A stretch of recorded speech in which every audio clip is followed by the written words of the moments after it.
लंबा होगा। हम कुछ और करना चाहते हैं, माँ बाप कुछ और चाहते हैं, स्कूल कुछ और चाहता है और बच्चे कुछ और चाहते हैं, तो फिर हम ज़्यादा लंबे समय तक एक दूसरे के साथ आगे नहीं बढ़ पाएंगे। मेरा एकमात्र मकसद है आने वाली पीढ़ी को सही रास्ता दिखाना, क्योंकि जो मैं महसूस करता हूं, आज नहीं बचपन से महसूस करता आया हूं कि हमारे समाज में बच्चों के हिसाब से कुछ भी करने का रिवाज नहीं है। बच्चे सबसे पिछली कतार में खड़े होते हैं। माँ बाप की अपनी इच्छाएं हैं, स्कूल के अपने टारगेट हैं, सरकारों के अपने टारगेट हैं, पड़ोस की अपनी बंदिशें हैं, रिश्तेदारों के अपने हिसाब किताब हैं। इस सारी प्रोसेस में बच्चा कहीं नहीं है। हमसे पूछा गया था, हमसे कई बार चर्चाएं होती थी कि भाई देवेंद्र, जैसे बचपन में हम कोई शरारत करते तो माँ बाप कहते तुमको ये सब नहीं करना है। ठीक है जी, हम नहीं करेंगे। एक बार डांट पड़ी, फिर पिटाई हो गई, नहीं करा जी। उसके बाद कोई और शरारत की, उस पर भी बोला कि ये भी नहीं करना। फिर तीसरी, चौथी, पांचवी शरारत करते चले गए, तो हमें कभी समझ नहीं आया कि कभी हमें समझ नहीं आया कि हमारे माँ बाप हमसे असल में क्या चाहते हैं। हमने बोला कि एक काम कीजिए, आप हमें लिख करके दे दीजिए कि क्या क्या नहीं करना है। उसके बाद भी वो लिख करके नहीं दे पाए और फिर हम शरारत करने का कोई नया बहाना ढूंढ लेते, कोई नया तरीका ढूंढ लेते। हमें नहीं मालूम था कि उनको शरारत कहते हैं। हमें नहीं मालूम था कि वो चीज़ें समाज में नहीं करनी चाहिए, लेकिन हमें वो समाज में पहले से लोग करते हुए नजर आ रहे थे। अब एक बात बताइए, कोई भी बच्चा मां के पेट से गालियां देना सीखता है? सीख करके तो पैदा नहीं होता है। उसने वो गाली कहां से सुनी है? पैदा होने के बाद अपने समाज से सीखी है। इसका मतलब वो गाली पहले से मौजूद है। वो गाली उससे बड़ी पीढ़ी ने पैदा करी थी, इजाद की थी, उसका आविष्कार किया था। क्यों जी? वो गाली तो बच्चे के बड़े बूढ़ों ने बनाई, तभी तो उससे पहले वो है। मैं गलत तो नहीं कह रहा हूं जी? अगर बच्चा कोई नशा करता है, वो नशा अपने मां के पेट से लेकर पैदा हुआ क्या, या समाज में पहले से है? पहले से है। अगर वो कोई अपराध कर रहा है, वो अपराध करने का तरीका भी समाज में पहले से मौजूद है। गलत तो नहीं कह रहा हूं? मतलब ये हुआ कि भाई बच्चे को तो कुछ नहीं पता कि सही क्या है गलत क्या है। उसको तो समाज ने जो दिया उसने उसको ग्रहण कर लिया। अब एक सिंपल सा सवाल आपके बीच में पूछता हूं और उसका जवाब देना अपने हिसाब से। आप में से जितने बड़े बुजुर्ग बैठे हैं, कोई ऐसा है जो अपने माँ बाप की और अपने टीचर्स की, अपने शिक्षकों की और अपने समाज की नजरों में गिरना चाहता है? कोई है जो चाहता है कि वो रोज मार खाए, जो चाहता है कि वो रोज डांट खाए या उसके बारे में बुरा भला बोला जाए? कोई चाहता है? नहीं चाहता। चलिए, आप में से कोई ऐसा है जिसने अपने माँ बाप के हिसाब से अपना जीवन जिया हो और उससे उसके माँ बाप, उसके भाई बहन, उसके रिश्तेदार सबके सब खुश हों? कोई है जिससे सब खुश हों? नहीं है। देखो कमाल की बात, अपने जीवन में आपने कभी ना कभी ऐसा कुछ किया है जो आप करना नहीं चाहते थे या आपके मां बाप नहीं चाहते थे कि आप ऐसा करो? क्यों जी? सही है? तो वो ऐसी कौन सी चीज है जो आपको इस तरह का काम करने के लिए मजबूर करती है? इसका जवाब हमको ढूंढना है। कोई बच्चा क्लास में पीछे रहना चाहता है? आप बताइए। कोई खेल रहा है, कोई हारना चाहता है? क्यों भाई? आप में से कौन कौन बच्चा है जो फर्स्ट आना चाहता है अपनी क्लास में? ये सारे फर्स्ट आना चाहते हैं। अच्छा, कितने बच्चे फर्स्ट आ सकते हैं? फर्स्ट आ सकता है एक। ये सारे आना चाहते हैं, हाथ कर लो नीचे बच्चों। ये सारे फर्स्ट आना चाहते हैं, लेकिन आएगा कितना? एक आएगा पहले नंबर पर, एक आएगा दूसरे नंबर पर, एक तीसरे पर, और ऐसे करते करते क्लास में अगर 35 बच्चा है तो एक 35वें नंबर पर भी आएगा, पक्का आएगा। अब बताओ समाज में बढ़िया कौन सा बच्चा है, पहले नंबर पर आने वाला या 35वें नंबर पर आने वाला है? पहले वाला। अच्छा, क्लास में अगर स्कूल में, चलो आपने बोला ना पहले नंबर वाला, अभी सवाल को थोड़ा आगे लेकर जा रहा हूं। मान ले मैं बात कर रहा हूं 10वीं क्लास की, तो 10वीं क्लास में 4 सेक्शन है। इनमें से फर्स्ट 4 आ गए पहले नंबर के, तो इन चारों में से भी कोई एक पहले नंबर पे आएगा, है? तो अब इन चारों में से बढ़िया कौन से वाला कहोगे आप, जो इन चारों में पहले नंबर पे आएगा वो? चलो अभी थोड़ा और आगे ले चलते हैं। एक स्कूल तो ये एपीएस है, फिर कोई दूसरा डीपीएस होगा, कोई तीसरा एसपीएस होगा। ऐसा करके पूरे के पूरे इस एरिया के अंदर हम मान लेते हैं कि 50 स्कूल हैं, तो सब में भी पहले पहले नंबर पर आने वाला एक बच्चा होगा। उन 50 में से भी फर्स्ट नंबर पे कितने बच्चे आ सकते हैं? एक ही आ सकता है। यानी पूरे जिले में से अगर कोई एक बच्चा फर्स्ट निकालना हो तो आ सकता है। इसका मतलब पूरे जिले में एक ही बढ़िया बच्चा है। चलो जिले से थोड़ा आगे चले जाते हैं। राजस्थान में कितने जिले हैं? कितने जिले हैं सुरेश? 33 जिले हैं राजस्थान में। तो 33 जिलों में जो सारे फर्स्ट आए हैं, उनमें से भी पूरे राजस्थान में कितने फर्स्ट आ सकते हैं? एक। तो क्या पूरे राजस्थान में एक ही बच्चा बढ़िया है? अब इसको पूरे भारत में ले जाओ, इसका मतलब तो यह हो गया पूरे देश में एक ही बच्चा बढ़िया है। फिर सारे देशों में 10वीं क्लास का टॉपर बच्चा निकाल लो, तो पूरी दुनिया में एक ही बच्चा बढ़िया होएगा फिर तो। मैं जो बात कह रहा हूं वो ये कह रहा हूं कि अब दोबारा से क्लास में आ जाते हैं। क्लास में 35 बच्चा है, एक बच्चा पहले नंबर, एक बच्चा 35वें नंबर पर। इनमें से जो 35 बच्चे हैं, इनमें से इंसान का बच्चा कौन सा है, पहले नंबर वाला या 35वें वाला? सारे हैं। अपने अपनी मां को कौन से बच्चे प्यारे हैं, पहले वाले के 35वें वाले? सारे प्यारे हैं। घर वालों को कौन सा प्यारा है? सारे प्यारे हैं। सबकी मां को सारे बच्चे प्यारे, सबके घर वालों को सारे बच्चे प्यारे। तो फिर सारे के सारे बढ़िया क्यों नहीं हो सकते भाई? नहीं समझे? फिर ये पैमाना किसने बना दिया कि जो सबसे ज्यादा नंबर लेगा वो सबसे बढ़िया बच्चा? ये जरूर किसी ना किसी घाघ या किसी बेवकूफ या किसी शातिर आदमी ने बनाया होगा पक्का, जिसको पता तो था कि 35वें नंबर पर आए कोई बच्चा या 35 लाखवें नंबर पर आए। मां को तो सारे बच्चे प्यारे हैं, क्यों जी? मां की तरफ से तो सब बच्चे प्यारे हैं ना।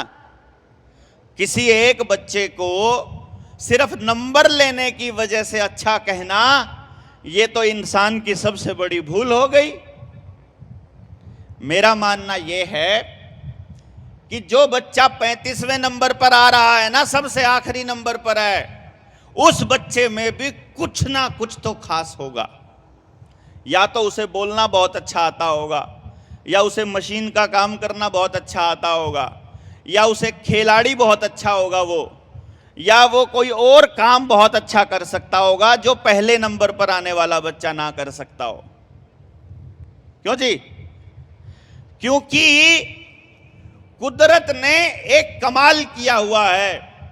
यदि कुदरत के इस कमाल को माँ बाप समझ लेंगे तो वो अपने स्कूल के मैनेजमेंट को समझा पाएंगे, और अगर मैनेजमेंट समझ जाएगी तो फिर सरकारों को समझा पाएंगे, और सरकारों को समझ में आ गया तो बच्चों के हिसाब से काम चालू हो जाएगा। वो कुदरत की कौन सी खास बात है? वो ये खास बात है कि आज तक कुदरत ने कोई कीड़ा, कोई पशु, कोई पक्षी या कोई पौधा बेकार का नहीं बनाया। क्यों जी?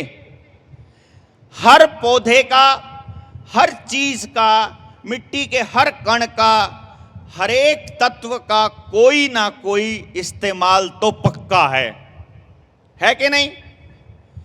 घर में हम सामान रखते हैं स्टोर में, लोहे का सामान है, प्लास्टिक का है, कांच का है, और कई बार बेकार की चीजें भी हम रख देते हैं। वो बेकार की चीजें भी इसलिए रख देते हैं कि कभी ना कभी जरूरत पड़ सकती है। होता है कि नहीं होता? ऐसे हम लोग रखते हैं। घर में रखे सारे सामान का क्या करना है सबको पता है। क्यों जी? सबको पता है। अपने बच्चे का क्या करना है बड़ा होके किसी को नहीं पता। देखो कमाल की बात, बच्चे का क्या करना है वो किसी को नहीं पता। सामान का पता है, कबाड़ी का सामान होगा उसका भी पता है क्या करना है, लेकिन बच्चों के मामले में गड़बड़ है। आपके यहां जरूर पशुपालन विभाग होगा, वो आपको मछली पालना सिखाता होगा, घोड़े पालना सिखाता होगा, भैंस पालना, गाय पालना सिखाता होगा, कुत्ते पालना और सूअर पालना भी सिखाता होगा। पर क्या बच्चे पालने के लिए कोई कुछ सिखाता है? इसका मतलब समाज में इंसान का बच्चा जानवरों के बच्चों से भी पीछे रखा हुआ है हमने। नहीं जी भाई, ना तो उसका इस्तेमाल पता, ना उसके दिमाग में क्या खासियत है ये पता, ना उसके पास परमात्मा ने क्या हुनर दे रखा ये पता, और कमाल ये है कि कोई पता करने के लिए इस पर काम भी नहीं कर रहा। क्यों जी? मां बाप क्या करता है, हम तो फीस दे सकते हैं, स्कूल में फीस भर दी, अपनी ड्यूटी पूरी हो गई। वो मास्टर जी को बोलेंगे जी हमने फीस दे दी है जी, अब आप संभालो, हमें नहीं पता। अब मास्टर जी क्या कहते हैं कि जी हमारे पास तो 6 घंटे के लिए आता है, बाकी तो 18 घंटे आपके पास रहता है, हम इस 6 घंटे में क्या कर लेंगे, आप ही को करना पड़ेगा। माँ बाप कहते हैं कि टीचर करेगा, टीचर कहता है कि माँ बाप करेंगे। दोनों के दोनों एक दूसरे के ऊपर ब्लेम करते रहते हैं कि वो हमारी नहीं सुनते, वो कहते हैं वो हमारी नहीं सुनते, और दोनों के दोनों एक दूसरे को कसूरवार ठहरा कर ये कहते रहते हैं कि कोई सुनता ही नहीं है तो हम क्या करें। और फिर बच्चों के बारे में कह देंगे टीचर तो 1 मिनट लगाएगा कहने में, देखो जी हम तो सबको बराबर पढ़ाते हैं, वो देखो उस बच्चे ने भी तो कर लिया, यही नहीं करता, हम क्या करें। है? अब एक कमाल की बात यह हो गई कि भाई कोई बच्चा अपनी क्लास में 2nd नंबर पे भी नहीं आना चाहता, सब पहले नंबर पे आना चाहते हैं, लेकिन एक ही बच्चा आ सकता है पहले नंबर पर। तो ऐसा क्या क्राइटेरिया बनाया जाए कि कोई बच्चा 2nd आए ही ना? कोई ना कोई तरीका तो होगा इसका। क्यों जी? अच्छा, एक मैं बच्चों के मामले में थोड़ा सा दूसरा काम कर लेते हैं। जंगल में एक रेस चल रही थी, वो बोले कि सारे जानवर इकट्ठे हो गए, सारे जानवरों के माँ बाप अपने अपने बच्चों को ले आए और ला करके बोले कि कंपटीशन है, देखेंगे कौन बच्चा फर्स्ट आएगा। उसमें कुत्ता भी है, भालू भी है, शेर भी है, और लोमड़ी भी है, बिल्ली भी है, हाथी का बच्चा भी है, मगरमच्छ भी है, मछली भी है। सबने बोला भाई कंपटीशन है, सारे भागो। तो सारे जानवर अपने अपने बच्चों को लेके आ गए। कंपटीशन रखा पहले नंबर पर कि जी पहला कंपटीशन होगा पेड़ पे चढ़ना है। तो हाथी कह रहा है अपने बच्चे को, तू चढ़ बेटा। वो बोला इतना बड़ा शरीर लेके कैसे चढ़ू बापू। वो बोला क्या बात करता है तू, इतने गन्ने खा जाता है, इतना सामान माल खा जाता है, तेरे को सुबह से लेकर रात तक खाना होता है, तू एक पेड़ पे नहीं चढ़ सकता। तेरे ऊपर इतना खर्चा वैसे ही करता हूं मैं, सारी दुनिया से ऐसे ही लड़ रहा हूं मैं, तू पेड़ पे नहीं चढ़ सकता, तूने तो नाक कटवा दी मेरी। मछली कह रही है अपने बच्चे को, चढ़ बेटा। बोला मां पानी से निकलूंगा तो मर जाऊंगा, मर जाऊंगी मैं पानी से निकलूंगी। तो बोला मरने का क्या मतलब है, पेड़ पे चढ़ने का कंपटीशन है, तेरे को लड़ना पड़ेगा। मछली तो बेचारी आखिरी नंबर पे ही आएगी जी, हाथी तो आखिरी पे ही आएगा, मगरमच्छ तो आखिरी पे ही आएगा, है कि नहीं। चलो जी कंपटीशन पूरा हो गया। पहले नंबर पर बिल्ली आई कि शेर आया, वो कहानी अलग है, लेकिन एक जानवर तो बेचारा चढ़ ही नहीं पाया। फिर बोले जी चलो दूसरा कंपटीशन है, अब नदी में तैरना है। अब मछली फर्स्ट आ गई जी, मगरमच्छ और मछली फर्स्ट आ गए।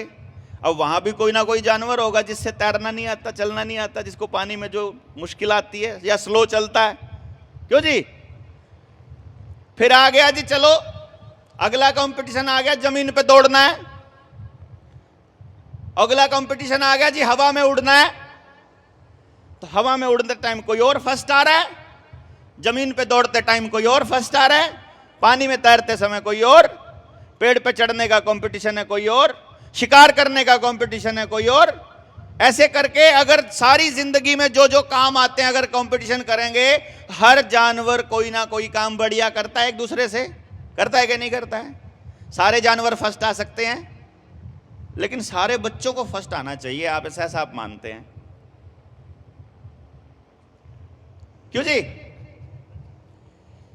अच्छा ये बताओ, सारे के सारे बच्चे 100 में से 100 नंबर ले लेते हैं और सारे के सारे बच्चे अफसर बन जाते हैं, अब चल जाएगा समाज। भाई सबके सब अफसर बन जाएं, कुर्सी पे बैठ के बोले अब हम अफसर बन गए हैं, समाज चल पड़ेगा। समाज में खेती करने के लिए भी आदमी चाहिए, समाज में कपड़े सिलने के लिए भी चाहिए, कपड़ा बनाने के लिए भी चाहिए, समाज में खाना बनाने के लिए भी चाहिए, खाना उगाने के लिए भी चाहिए, जूते बनाने के लिए भी चाहिए। आपको समाज में प्रत्येक तरह का काम चाहिए, इंजीनियर भी चाहिए, मिस्त्री भी चाहिए, मैकेनिक भी चाहिए और साइंटिस्ट भी चाहिए, चाहिए कि नहीं चाहिए। तो सब बच्चे एक ही काम करें वो सबसे बढ़िया है, या सब बच्चे अपनी अपनी पसंद का काम करें वो बढ़िया है, कौन सा बढ़िया रहेगा। अगर बच्चे अपनी अपनी पसंद का काम करेंगे तो बढ़िया रहेगा। अब वो पसंद कैसे पता चलेगी, अगली लड़ाई यहां पे आ गई। ये पता चल गया सारे फर्स्ट नहीं आ सकते, ये भी मान गए कि सबको फर्स्ट आना भी नहीं चाहिए, जो जैसा बना है वो वैसा रहेगा तो ज्यादा बढ़िया रहेगा। अब ये भी पता चल गया कि सब तरह की आवाज आ रही थी, इसमें से कुछ लोग ऐसे होंगे आप में से जिनको ये आवाज कानों में चुभ रही होगी, वो हाथ खड़े करो जरा, किस किस के चुभ रही थी ये वाली आवाज। 1 2 3 हाथ खड़ा करो। ये इसलिए जरूरी है, आपके बच्चों के काम की चीज है ये, ऐसे नहीं पूछ रहा। जिसको ये इसकी हवा की आवाज चुभ रही थी कानों में वो हाथ खड़े करो, ये वाले लोग। चलिए, मतलब ये है कि ये आवाज सबको परेशान नहीं कर रही थी, कुछ लोगों को कर रही थी। यही तो समझाने की कोशिश कर रहा हूं कि एक हालात में किसी को फर्क पड़ता है, किसी को फर्क नहीं पड़ता है। सेम सिचुएशन में हमारा दिमाग अलग अलग काम करता है, क्योंकि हमें अलग अलग दिमाग दिया है परमात्मा ने। अब जो बात चल रही थी पहले उसी पे आ जाते हैं। सब लोग ये मान रहे हैं कि सबको बराबर काम, एक ही काम नहीं करना है, सबको अलग अलग काम करने हैं। यहां पर भी आपकी सहमति हो गई है मां बाप की कि बच्चे को उसकी पसंद का काम करना चाहिए। अब सवाल ये आया है, बच्चे को उसकी पसंद पता कैसे चलेगी।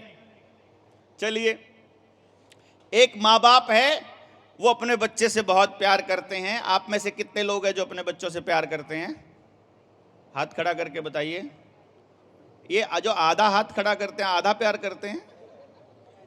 चलिए, सभी लोग अपने बच्चों से प्यार कर रहे हैं, ये ऐसा मैं मानते हैं। तो एक माँ बाप अपने बच्चे को ले गए कि बेटा तू अपनी पसंद की, जो तुझे पसंद है अपनी पसंद की मिठाई खा ले। और उसमें 100-150 मिठाई जो है वो दुकान पे लगी हुई है, और उसने कभी कोई मिठाई खाकर नहीं देखी है। बताओ बच्चा अपनी पसंद की मिठाई कैसे खाएगा? हाँ जी, जैसे एक मिठाई चेक कर ली, अगली मिठाई खाएगा तो पिछली वाली का भी टेस्ट आएगा, फिर अगली खाएगा तो पिछली 2 का भी आएगा। उसका या तो ये करना पड़ेगा कि आज एक मिठाई खा के गया, उसमें लिख लिया कि स्वाद में अगर 100 नंबर आते हो तो इसमें कितना स्वाद आया, 100 नंबर लगाऊं कि 10 नंबर लगाऊं कि 40। फिर अगले दिन दूसरी मिठाई खाया, फिर अगले दिन तीसरी मिठाई, या तो ये पता चले, और फिर सारी मिठाइयां खाने के बाद पता चलेगी ये 5-7 ठीक लगी थी मुझे, अब इनमें से देखता हूं कौन से वाली बढ़िया लगेगी। क्यों जी? यही तरीका है पता करने का। बिना खाए भी क्या वो पता लगा सकता है कि मुझे कौन सी मिठाई बढ़िया पसंद आएगी? एक बताऊं, आपके घर में किस किस के घर में ऐसा बच्चा है जो खाना खाने से पहले ये देखता है कि खाने की शक्ल कैसी है? मम्मी ये कैसी दाल बनाई है? हाथ खड़ा करके बताओ। ये देखो 8-7 लोग ऐसे हैं। इसका मतलब शक्ल देख के भी हिसाब किताब लगा लेता है बच्चा। सारे नहीं लगाते। ये कमाल की बात जो मैं आपको बता रहा हूं, सब नहीं लगाते, वो बच्चे ही लगाते हैं कुछ, कि वो शक्ल देख के ही खाते हैं। कैसे होटल में खाना है वो भी होटल की शक्ल देख के खाएंगे कि ये वाला ऐसे सड़े हुए होटल में हम नहीं खाएंगे। दूसरा कहता है, एक देखता है कि सस्ता कौन सा होगा, एक देखता है कि सूथरा कौन सा होगा। देखने का नजरिया अलग अलग है। तो इस मिठाई की दुकान में एक बंदा ऐसा मिलेगा, एक बच्चा ऐसा मिलेगा जो कहेगा पहले सारी मिठाई चेक करूंगा फिर देखूंगा कौन सी अच्छी लगी। एक दूसरा बच्चा है जो उनमें से सबसे सुंदर मिठाई नजर आएगी उसको उठा के देखेगा, फिर ओहो ये तो अच्छी नहीं लगी, दिखने में सुंदर थी, फिर देखेगा दूसरा। ऐसा होता है। हम शादी करते टाइम भी ऐसा करते हैं। बहुत सारे लोग खानदान देखते हैं लड़की वाले का, दूसरे वाले शक्ल देखते हैं। तो कुछ लोग शक्ल देख के सुथरी ले तो आते हैं, बाद में पता लगता है तो चंडाल निकली, और बाद में पता चलता है ना। तो ये अपने अपने टेस्ट की बात होती है कि कौन आदमी किस चीज, कैसी चीज को कैसे पसंद करता है। अब या तो टेस्ट करेगा या शक्ल देखेगा। एक तीसरा तरीका भी है अपनी पसंद की मिठाई खाने का, कि वो बच्चा देखेगा कि सबके सब ज्यादातर रसगुल्ले को पसंद करते हैं, या ज्यादातर लोग जो है काजू कतली को पसंद करते हैं, या ज्यादातर लोग ये वाली मिठाई कलाकंद को पसंद करते हैं। तो वो कहता है कि ये सारे यही खाते हैं, मेरे को भी यही दे दो बस। ऐसे होता है? होता नहीं है? 10वीं के बाद बेटा क्या करेगा कि ज्यादातर लोग नॉन मेडिकल लेते हैं, ज्यादातर लोग जो है ना, ये तो भाई इतने नंबर वालों को तो ये वाला सब्जेक्ट मिल गया, इतने नंबर वालों को, ऐसे बोलते हैं ना। ये मिठाई के सिलेक्शन में भी यही होता है, घर बनाना हो तो भी यही होता है, शादी करनी हो, लाइफ पार्टनर ढूंढना हो तो भी यही होता है कि ज्यादातर लोग क्या कर रहे हैं। होता है कि नहीं तरीका? इन तीनों में से बढ़िया तरीका कौन सा है भाई? चेक करके खाना, शक्ल देख के खाना, या ज्यादातर लोग जो कर रहे हैं वो सब करना, इनमें से बढ़िया कौन सा? क्योंकि यहां पर आपका बच्चा करियर चूज करेगा, जब अपनी जिंदगी का मकसद चूज करेगा तो वो काम आएगा। बताइए इनमें से बढ़िया तरीका कौन सा? चेक करके खाना। तो इसका मतलब अपने बच्चे को अगर नॉन मेडिकल दिलानी है या मेडिकल दिलानी है तो पहले चेक करके दिलवानी चाहिए। अपने में से कितने के दिलवाते हैं चेक करके? एक भी नहीं। क्यों जी? 10वीं क्लास तक आपने चेक करके दिलवाया।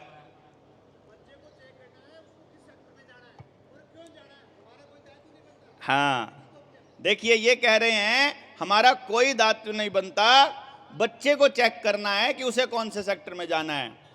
यानी कि बच्चा हमसे ज्यादा समझदार है, वो हमसे अच्छी डिसीजन ले सकता है। लेकिन कमाल की बात यह है कि हमारे स्कूली सिस्टम के अंदर 10वीं क्लास तक ऐसी पढ़ाई पढ़ाई जाती है कि अपने दिमाग का इस्तेमाल अगर बच्चे ने कर लिया तो नंबर कट जाएंगे। जो मैडम ने बोला है वही तो लिखना पड़ेगा कापी में, वही याद करना पड़ेगा और वही पेपर में लिखना पड़ेगा। ऐसे ही होता है ना बच्चों। अगर किताब से बाहर लिख दिया तो नंबर कट जाते हैं, अगर अपनी अकल का इस्तेमाल कर लिया तो नंबर कट जाते हैं। तो 16 साल तक एक बच्चा जब ऐसी जिंदगी जिएगा जिसमें वो अपने दिमाग का इस्तेमाल ही नहीं कर सकता, तो अचानक उसके सामने एक सिचुएशन आ जाए कि बताओ बेटा तुमको नॉन मेडिकल लेनी है कि मेडिकल, कॉमर्स लेनी है कि आर्ट, कैसे बताएगा वो? उसने तो इन चारों में से कुछ भी कर देखा नहीं है। और फिर करने के बाद की बात सुन लीजिए। मैं इस प्रोफेशन में पिछले 25-26 साल से हूं। जो बातें मैं ये आज आपके सामने कर रहा हूं, ये मैं आज से नहीं कर रहा हूं। 20 साल का, 19 साल का तो मेरा बेटा है, उससे पहले से इसके ऊपर मैं रिसर्च कर रहा हूं।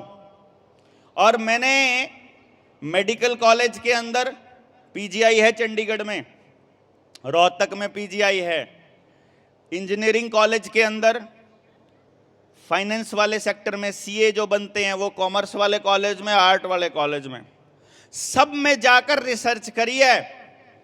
और उस रिसर्च के नतीजे पर मैं आपको यह बता रहा हूं, 99% लोग, 99 में जान के बोल रहा हूं क्योंकि 100 में से कोई एक गलती से सही मिलता है, गलती से, क्योंकि उसके घर में वैसा ही माहौल हो जाता है। 100 में से 99 लोग ऐसा काम कर रहे हैं अपनी जिंदगी में जिसको वो करना नहीं चाहते, जिस तरीके की जिंदगी वो जीना नहीं चाहते। अगर आप आर्मी में नौकरी करते हो, अपने बच्चे को कभी आर्मी वाला ये नहीं कहता कि तुझे बड़ा होकर आर्मी में जाना है, वो कहेगा आर्मी में नहीं जाना, कुछ और अच्छा सा करना। इंजीनियर अपने बच्चे को इंजीनियर बनाने के बारे में नहीं सोचता, टीचर अपने बच्चे को टीचर बनाने के बारे में नहीं सोचता। वो ये कहता है ये काम नहीं करना, कुछ अच्छा सा करना है, यानी जो वो कर रहा है वो उसको अच्छा नहीं मान रहा है। खेती करने वाला अपने बच्चे को नहीं कहता कि तुझे बड़ा होकर खेती करनी है, वो कहता है कुछ नहीं रखा है मिट्टी में, तुझे कुछ और अच्छा सा करना है। होता है कि नहीं होता ऐसा? यानी कि जब उसकी बड़ी पीढ़ी पूरी की पूरी अपनी जिंदगी के सबसे महत्वपूर्ण निर्णय गलत ले रही है, तो वो पीढ़ी अपने बच्चों के लिए सही निर्णय ले सकती है क्या? अरे भैया, सही निर्णय लेने के लिए तो कलेजा चाहिए। क्यों? क्योंकि सही निर्णय लेने में चैलेंजेस आते हैं, सही निर्णय लेने में दुनिया आपकी खिलाफत करती है। मैं सरकारी स्कूल में टीचर था, 12 साल पहले मैंने नौकरी छोड़ दी, 13 साल पहले। मेरी पत्नी भी सरकारी स्कूल में पढ़ाती थी, उसने भी छोड़ दी। अब वो निर्णय गलत था कि सही था? अगर आज की सिचुएशन देखी जाए तो बच्चों को रोजगार नहीं मिलता है, उस टाइम पर भी नहीं मिलता था। उस टाइम पे टीचर लगने की जो नौकरी का रेट था वो 10 से 15 लाख रुपए में नौकरी लगती थी, जो सेटिंग होकर जो नौकरी लगती थी। और हमको तो मिली हुई थी फ्री में, तो सबने बोला कि तुझे फ्री में मिली हुई है इसीलिए तेरे को कदर नहीं है। मैंने कहा मुद्दा ये नहीं है कि नौकरी मुझे पैसे में मिली है कि फ्री में मिली है, मुद्दा ये है कि जिस तरह की जिंदगी मुझे जीनी पड़ रही है उस तरह की जिंदगी के लिए मैं पैदा नहीं हुआ हूं, तो मुझे ये छोड़नी पड़ेगी। क्योंकि मेरी रिसर्च थी, मैं इंडिया का पहला आदमी हूं जिसने इस चीज के ऊपर काम किया है कि हम 3 साल की उम्र से यह बता सकते हैं कि इस बच्चे को परमात्मा ने कैसा दिमाग दिया है, ये किस तरह के काम करने के लिए बना है। किसी बच्चे को बोलना बहुत पसंद है, कोई बिल्कुल बोलकर खुश नहीं है। किसी को दौड़ना बहुत पसंद है, सुबह से लेकर रात तक दौड़ता रहता है। कोई बच्चा आधी छुट्टी में जब खेलने का टाइम होता है तब भी अपने बस्ते पर बैठा रहता है।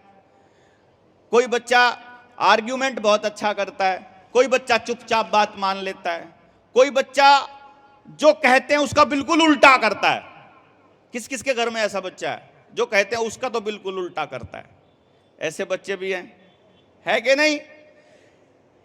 बिल्कुल कही हुई बात को मानने वाले भी बच्चे हैं और कही हुई बात को बिल्कुल ना मानने वाले बच्चे भी हैं। मोबाइल के ऊपर चिपके रहने वाले बच्चे भी हैं और जो मोबाइल पर बिल्कुल नहीं चिपकते ऐसे बच्चे भी हैं। बहुत ज्यादा खाने वाले भी हैं, बहुत कम खाने वाले भी हैं। सारा दिन दोस्तों से घिरे रहने वाले बच्चे भी हैं और कोई दोस्त नहीं है किसी का, ऐसे बच्चे भी हैं। पूरा दिन किताबों के ऊपर बैठे रहने वाले बच्चे भी हैं और किताब को हाथ लगाना ही नहीं चाहते, ऐसे बच्चे भी हैं। रट्टा मारकर काम करने वाले बच्चे भी हैं, समझ कर करने वाले बच्चे भी हैं।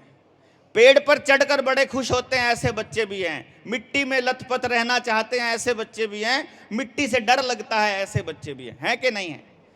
कोई डंगर है, कोई जानवर है, उसको कोई जानवरों के पास आसपास रहना चाहता है, कोई उनके पास भी फटकना नहीं चाहता है। सब तरह के लोग समाज में मिलते हैं कि नहीं मिलते हैं? इसका मतलब परमात्मा ने हर किसी को अलग तरह का दिमाग दिया है और हमारी ड्यूटी यह बनती है कि उस पर्टिकुलर बच्चे को क्या दिमाग दिया है। अब ये बच्चे हैं, इनको अपने जीवन के बारे में कुछ नहीं पता। आने वाले समय में इनके सामने क्या चुनौतियां हैं, आने वाले समय में इनके पास क्या अवसर है, ये क्या करना चाहते हैं, इनको कुछ नहीं पता। इनको आज दिखा दो आर्मी की फिल्म, अगले दिन आर्मी की ड्रेस पहन के सलूट मारना चालू कर देंगे, बोलेंगे मुझे तो आर्मी में जाना है। फिर एयरफोर्स की दिखा दोगे, जहाज उड़ता हुआ देखेंगे, बोलेंगे मुझे तो पायलट बनना है।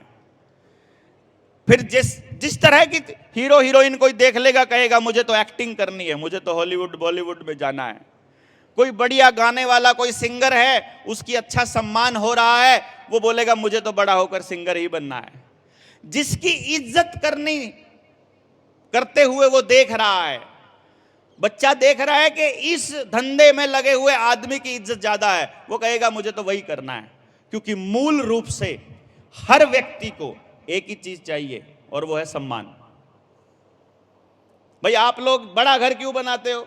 ताकि अपनी सोसाइटी में ये कहो ये अपना घर है भाई, इतने गज में बनाया है तो आपका इज्जत हो जाए। ऐसा ही तो इसीलिए तो करते हैं ना। हम शहर में रहते हैं, मैं चंडीगढ़ में रहता हूं, तो जब नए नए चंडीगढ़ में गए, अब कोई मिल जाता है, भाई तुम कहाँ से? हम करनाल से। जी तुम कहाँ से? हम पानीपत से। अच्छा जी हम सारे हरियाणा से हैं, चलो अच्छा हुआ। आप कहाँ से? हम वहाँ से। तो बैठ के बात करें, आप कौन से सेक्टर में रहते हो? हम जी इस सेक्टर में रहते हैं। आप कौन से सेक्टर में रहते हो? इस सेक्टर में। अच्छा तो अपना मकान बनाया हुआ है? नहीं जी किराए पे है। जिसने बना रखा होता है ना, वो जान जान के पूछता है अपना मकान है कि किराए पे है। अगला आदमी जब किराए पे बोलता है तो ऐसा लगता है जैसे वो शर्मा रहा है बताते हुए कि मैं किराए पे रहता हूं। उसको बेइज्जती फील होती है। फिर जो औरत है वो घर आकर के पति को कहती है, ना जी अपना घर तो होना ही चाहिए, रोज रोज किराए पे अच्छा नहीं लगता है। होता है कि नहीं होता है? किराए पे कहते हुए हमें शर्म आती है। और जब हम कहते हैं ये हमारा घर है, हमारा घर भी छोटा होता है तो लगता है थोड़ा बड़ा होना चाहिए, थोड़ी इज्जत ज्यादा मिलेगी। हम ब्रांडेड कपड़े, महंगे कपड़े इसलिए पहनते हैं, शायद हमें इज्जत इससे ज्यादा मिलेगी। हम गाड़ी बड़ी इसलिए लेते हैं, हमें लगता है कि शायद इससे हमें इज्जत ज्यादा मिलेगी। ऐसा होता है ना? हमें लग रहा होता है कि मेरा बच्चा इस स्कूल में पढ़ेगा तो बेइज्जती की बात है, इस स्कूल में पढ़ेगा तो इज्जत की बात है। क्यों जी? सुबह से लेकर रात तक हमारे बच्चे के कितने नंबर आए, यह भी हमारे लिए इज्जत बेइज्जती की बात है। हमारा बच्चा कौन सी नौकरी करता है, यह भी इज्जत बेइज्जती की बात है। लड़की हमारे घर में बच्चे की शादी में दहेज कितना लेकर आई, यह भी इज्जत बेइज्जती की बात है कि नहीं है? बताओ। यानी कि पूरी जिंदगी हम कोई भी काम कर रहे हैं, उसके पीछे मूल में दो चीजें हैं। एक एक्सेप्टेंस यानी स्वीकार्यता कि समाज ने हमको स्वीकार कर लिया है। भाई हम पहले चोरी क्यों नहीं करते थे और आजकल चोरी डकैती या फिर लूटपाट इतनी ज्यादा क्यों हो गई है? क्योंकि पहले अपराध करने वाले की समाज में स्वीकार्यता नहीं थी। भ्रष्टाचार करने वाले आदमी को इज्जत की नजर से नहीं देखा जाता था। बहू बेटी की तरफ गलत नजर से देखने वाले को इज्जत की नजर से नहीं देखा जाता था, इसलिए कोई आदमी वो काम नहीं करता था। आज टेलीविजन के माध्यम से ऐसा दिखा दिया कि आप गांव के गांव में भी शादी कर लोगे तो कोई बुरी बात नहीं है। अब वो कानून इस तरह के बना दिए कि हम कोई भी गलत काम करते हैं तो ऐसा लगता है कि समाज का सत्यानाश हो गया है और हम एक्सेप्ट कर लेते हैं, इसीलिए वो अपराध बढ़ते रहते हैं। अगर नशा बेचने वाले आदमी की इज्जत से देखना बंद कर दो, मान लो समाज ये कह दे कि ये नशा बेचता है, इसके घर में कोई रिश्ता नहीं करेगा, इसको कोई इसका हुक्का पानी बंद कर दो, इसको कोई सामान नहीं देगा नशा बेचने वाले, क्योंकि ये पूरी की पूरी अगली पीढ़ी को बर्बाद कर रहा है। क्या फिर भी वो नशा बेचना शुरू कर देगा, चालू करेगा क्या? खुलेआम नहीं बेचेगा। इसका मतलब समाज में कोई भी इंसान, चाहे बच्चा हो चाहे बड़ा हो, एक ही चीज चाहता है कि मैं स्वीकार कर लिया जाऊं और मेरा समाज में सम्मान हो। तो जितना भी काम वो करते हैं उसी सम्मान के लिए करते हैं। यही करते हैं कि नहीं करते हैं? क्यों जी, जरा बताइएगा। क्योंकि यहां से एक रास्ता निकलेगा कि हमको अपने बच्चों को किस रास्ते पर लगाना है। आपके बच्चा पहले नंबर पर आता है, उसका ज्यादा सम्मान होता है, क्योंकि स्टेज पे बुलाया जाता है, ये फर्स्ट आया है, उसको इनाम मिलता है बड़ा। सेकंड नंबर पर आने वाले को इनाम मिलता है उससे थोड़ा छोटा, तीसरे नंबर पर आने वाले को उससे मिलता है छोटा, और उससे आगे वाले को बिल्कुल नहीं मिलता है, और फेल होने वाले की बेइज्जती की जाती है। इसीलिए फिर हमें उस बच्चे के नंबरों से फर्क पड़ता है। क्यों जी? इसीलिए पड़ता है ना। अगर समाज में ऐसा हो जाए कि स्कूल के दौरान, पढ़ाई के समय जब वो बच्चा पढ़ रहा है, स्कूल के पास कोई ऐसा सिस्टम हो जो उस बच्चे के टैलेंट का पता लगा ले स्कूल में एंटर करते ही, और जो उसके अंदर टैलेंट है उसको निखारने के ऊपर काम करना चालू कर दे, और माँ बाप उसमें मदद कर दे, और पूरा समाज मिलकर ऐसा सिस्टम बना दे कि उस बच्चे को उसके अंदरूनी टैलेंट के हिसाब से ही काम मिल जाए, तो कैसा रहे? और बच्चा चाहे मिस्त्री बने, बच्चा चाहे टेलर बने, बच्चा चाहे किसानी करे, बच्चा चाहे कुछ भी करे, अगर वो इज्जत से, ईमानदारी से समाज की भलाई के लिए काम कर रहा हो तो उसको पूरी इज्जत मिलती हो। क्या फिर भी रिश्वत देकर कोई आदमी दूसरी नौकरी करेगा या अपनी पसंद का काम करेगा? फिर तो आदमी अपनी पसंद का काम करेगा ना। कि क्या फर्क पड़ता है इस वाले काम में कम पैसे मिलते हैं, जो पैसे मिलते हैं ईमानदारी के तो हैं, मेरी मेहनत के तो हैं। अगर मेहनत की कदर ज्यादा हो जाए और बेईमानी को अगर हम तिरस्कार की नजर से देखने लग जाएं, फिर कोई आदमी बेईमानी और भ्रष्टाचार करके बड़ी गाड़ी लाकर शान से खड़ा हो पाएगा? फिर नहीं खड़ा हो पाएगा। फिर असली इंसान की कदर होनी शुरू हो जाएगी, तो हमारे बच्चे इंसान बनने की तरफ चलेंगे। यदि आपने पैसों की कदर ज्यादा करी, गाड़ी और पैकेज की कदर ज्यादा करी, तो फिर बच्चे पैकेज के लिए अपने माँ बाप को भी भूल जाएंगे, जो कि आज हो रहा है। आपने आपका बच्चा पढ़ने के लिए बाहर भेजा था, कॉलेज में गया, कोई पैकेज मिल गया, अब वो कंपनी का नौकर बन गया है, अब वापस मुड़कर गांव में नहीं आता है। आपके गांव का कोई कलेक्टर बन गया था, कोई डीसी बन गया, कोई एसडीएम बन गया, कोई नेता बन गया, कोई मंत्री बन गया, वापस आकर गांव के लिए कभी कुछ किया? किसी ने भी कुछ किया आज तक? बताओ तो जरा सोच कर देखो। किसी ने नहीं किया। गांव का बच्चा कलेक्टर, हमारे गांव का बच्चा डीसी है वहां पर, अच्छा डीसी है, गांव के लिए कुछ किया? कुछ नहीं किया, क्योंकि गांव ने उसके लिए कुछ नहीं किया। वो बच्चा तो माँ बाप के लिए भी कुछ नहीं करता। वो ज्यादा से ज्यादा क्या कर देता है कि पापा मेरे पास कोठी मिली हुई है, तुम और माँ आ जाओ, यहाँ पर कोठी में रह लो, नौकर चाकर हैं। लेकिन गांव में इतने खुले डुल्ली एरिया में रहने वाले आदमी जब जाकर शहर में उस कोठी में रहते हैं तो उनका दम घुटता है। वो बोलते हैं बेटा हमें तो वापस ही छोड़ा, हमारा यहाँ मन नहीं लगता। होता है कि नहीं होता? फिर वो बेचारा पूरी जिंदगी अपने माँ बाप के लिए कुछ नहीं कर पाता। क्यों? क्योंकि माँ बाप ने उसकी परवरिश के दौरान उसमें कूट कूट कर एक बात भरी थी, मेहनत कर ले, पढ़ लिख के कुछ बन जा। फिर उसने मेहनत करी, पढ़ लिख के कुछ बन गया, अब जिंदगी का मकसद खत्म, अब करने के लिए कुछ बचा ही नहीं। भाई हम नौकरी लग गए थे, एक रास्ता ये था कि पूरी जिंदगी नौकरी करते रहें, तनख्वाह आती रहे, रिटायरमेंट के टाइम पर रिटायर हो जाएं और फिर समाज को अलविदा कहकर एक घर बना ले, एक गाड़ी ले ले, बच्चों की शादी कर दे, बस हो गई जिंदगी पूरी। एक तो ये रास्ता था। एक दूसरा रास्ता भी था कि जिस समाज से लिया है, जिस गांव से का खाया है, उस गांव को वापस रिटर्न करें। वापस बड़े होने के बाद अपने हुनर से, जो अपने पास हुनर है, हम गांव को वापस कुछ कर पाएं उसके लिए। दूसरा रास्ता ये है। ये दूसरा रास्ता कौन बच्चा अपनाएगा? ये दूसरा रास्ता केवल वो बच्चा अपनाएगा जिस बच्चे को अंदर से ये महसूस होता हो कि समाज ने मेरे लिए कुछ किया है। जिस बच्चे को ये महसूस ही नहीं होगा, जिसको लगता है कि फीस मेरे माँ बाप ने दी है और मेहनत मैंने करी है, समाज ने तो कुछ किया ही नहीं, फिर वो बड़ा होकर समाज के लिए कुछ करेगा क्या? कुछ भी नहीं करेगा।